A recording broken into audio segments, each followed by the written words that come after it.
महाजंग होगी, कोई परवाह नहीं है मुझे। आम आदमी की हिफाजत और उसकी सुरक्षा के लिए मैं धरती पर किसी से लड़ सकता, या तो हम मिट जाएंगे या तो अपराधियों का जगह जेल नहीं संसार है।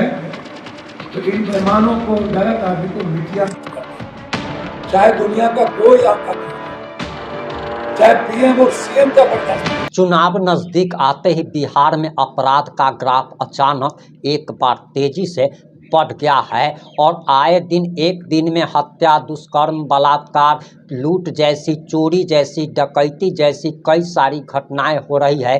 पुलिस को दौड़ा दौड़ा कर पीटा जा रहा है और पप्पू यादव ने बिहार के अपराधियों के खिलाफ जंग का ऐलान कर दिया है।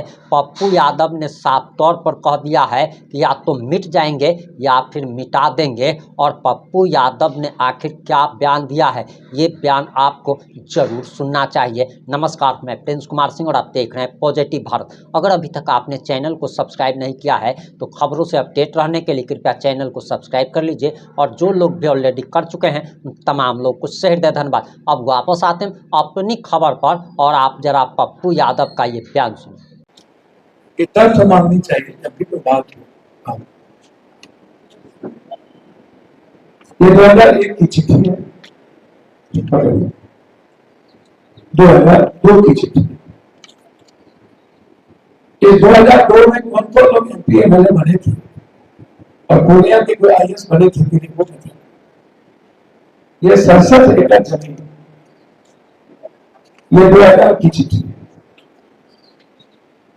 ये 2003 की चिट्ठी और ये भी 2000 की चिट्ठी। पहले इस चिट्ठी को फोकस करें,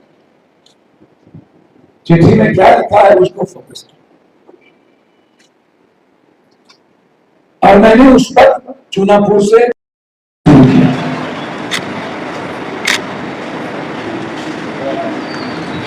जब ना तो धर्मार्थी का पता था ना तो शरणार्थी का पता था, ना ही जमीन लुटेरे का पता था। इसने 100 एकड़ जमीन पूर्णिया में खरीदा है।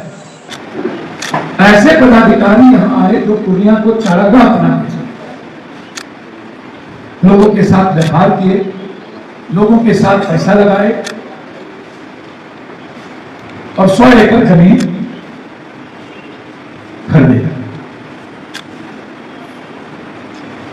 बेरोमाल 29 नहीं है, उसकी भी इंक्वायरी होगी, कराएंगे। हम जिंदा रह गए तो इन मेहमानों को, गलत आदमी को मिटिया कर देंगे, मट्टी में मिला देंगे, चाहे दुनिया का कोई आंकड़ा क्यों ना, चाहे पीएम और सीएम का बर्दाश्त क्यों ना।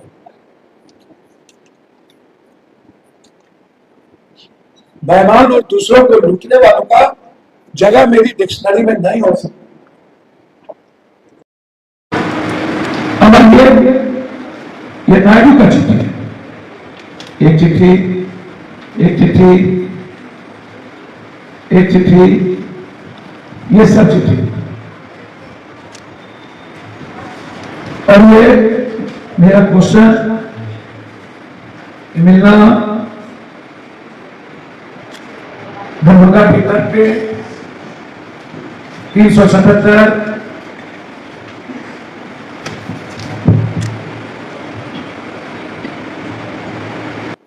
ये सभापति के द्वारा कम से कम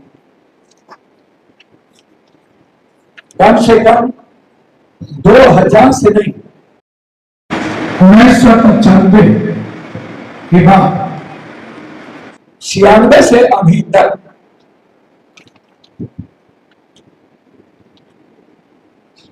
200 से ज्यादा चिट्ठी का कॉरेस्पॉन्डेंस 40 बार सदन में उठा चुका हूं। 193, 377 कॉलिंग अटेंशन, राष्ट्रपति के अभिभाषण पे, क्वेश्चनर पे, विभिन्न प्लेटफॉर्म के द्वारा, अधिनियम के द्वारा। आज नहीं, अब आप कह दीजिए बड़ी railway line Purnia to Saharsa, Saharsa to Mansi, Pappu Yadav के लिए तब तो कोई एमपी एमएलए भी नहीं थे। बड़ी रेलवे लाइन का तो सपना भी नहीं देख सकता था उस वक्त। एक ही बड़ी रेलवे लाइन था, गुवाहाटी टू, एक ही ग्रैंड टैंक रोड था।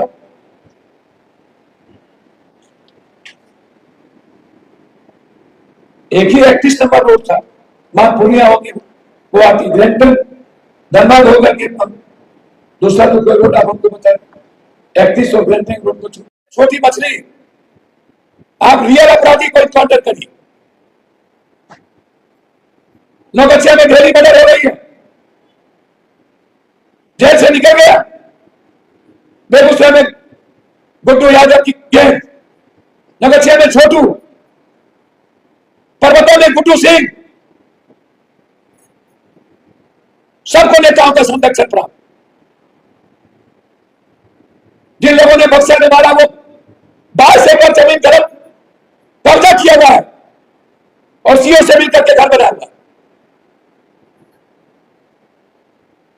बेगूसराय में हम पार्टी के अध्यक्ष को घर से उठा के ले गया, ऐसी छीट के टुकड़ी टुकड़ी करके एक एक जगह सिगरेट से चलाया, तब मारा। कोई पूछ नहीं। शहर का शहर अपराधों के चंदू, शहर का शहर जमीन माफियाओं के चंदू, शहर का शहर शराब माफियाओं के चंदू। थाना प्रभारी का काम हेलमेट चेक करना नहीं है, चप्पल चेक करना नहीं है, उनका काम है चार्जशीट लिखना, उनका काम है गाड़ी देखना, उनका काम है आम आदमी की सुरक्षा, जो काम ट्रैफिक का उसको करने दिया। ट्रैक्टर चेक करना नहीं है, वो काम है डीटीओ का, वो काम है एमबीआई का, माप तोड़ का। तबाह हो चुका है ये बिहार। नकल कीजिए आप, डॉक्टर को 302 का मुकदमा होना चाहिए, उस परिवार को 20 लाख रुपया। मुजफ्फरपुर में अविलंब थाना प्रभारी को सस्पेंड होना चाहिए। पूर्णिया में 72 घंटे के अंदर ललित की जो मौत हुई है उसका पोस्टमार्टम रिपोर्ट जाकर सार्वजनिक किया जाए। किसी कीमत पर दोषी को बख्शा नहीं।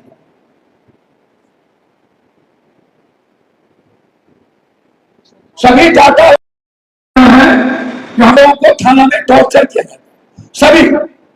कल 9 डाटा ऑपरेटर ने यह बात कही।